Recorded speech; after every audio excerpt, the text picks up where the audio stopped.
We go now to South Dakota Senator John Thune. He will be a Senate Republican whip when the new Congress convenes in January, and he joins us this morning from our CBS affiliate, KELO, in Sioux Falls.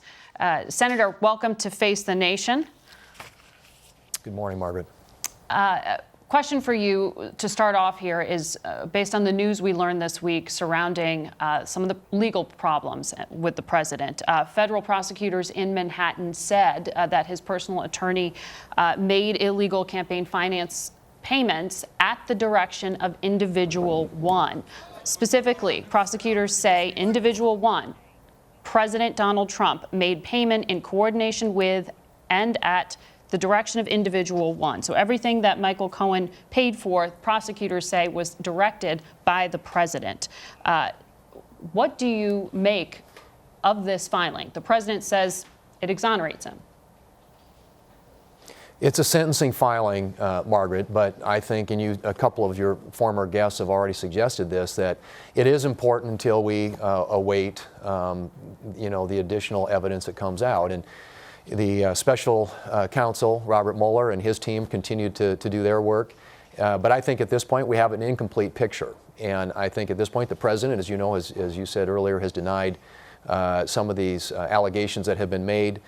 Michael Cohen obviously has plenty of incentive now to cooperate, and the representations that he makes, I think you have to, there are going to be some questions raised about those as well. So I guess my view is that let's wait. This thing is still not complete. Until it is complete, I think it's probably mostly speculation on the part of those of us who are not privy to all the details that the Mueller investigation are looking at. Well, this was specific to the prosecutors in Manhattan in terms of those specific charges. But moving on here. Correct.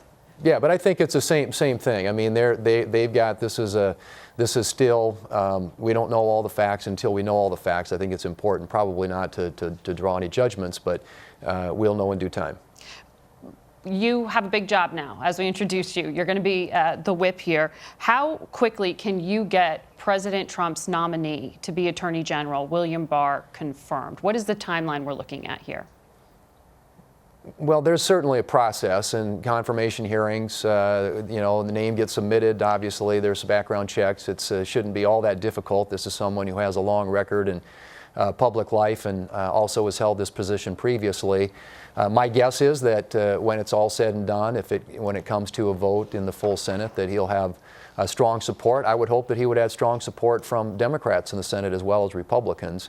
He is, we know, very qualified, and I think has a proven record of accomplishment as a lawyer, both in the private sector and his work in government as well. So, but we will await the process, allow it to move forward, and the confirmation hearings to get underway. But I would suspect his prospects would be pretty good, at least if you looked at it at this point. We're trying to handicap it. Mm-hmm. Well, let's talk about what's happening in the next few weeks, what some call the lame duck here. There is some work you still need to be able to get done. One of the things that Senator Lindsey Graham has been vocal about is a conversation he had with the president in which he says the president told him he wants to attach criminal justice reform and border wall funding to the year-end spending bill. What do you make of that proposal? There are several things that we have to do before the end of this year, before the next Congress starts. We have to fund the government. About 75% of the bills that fund the government have been passed by the Congress and signed in law by the president, but there remain about 25%, one of which is the appropriation bill that funds the Department of Homeland Security, which would include funding for the border wall. Mm-hmm. Criminal justice reform is an issue that we have a lot of members in our conference who support, but that's still being worked on, and if it's going to be considered this year, I think it's probably going to they're going to have to find a consensus that would enable it to move fairly quickly, because we just don't have a lot of time. We've got to fund the government, we've got to pass a farm bill, we've got a lot of nominations we want to move through the process, so there's a pretty detailed list of things that Congress still has to get done, and criminal justice reform obviously is in that mix at the moment, but how it shakes out in the end, I think remains to be seen. But I would suspect in order for it to be a part of that year-end train, and everybody tries to hitch a ride on that year-end train, that there will have to be some consensus about it so that it can be expedited and not take the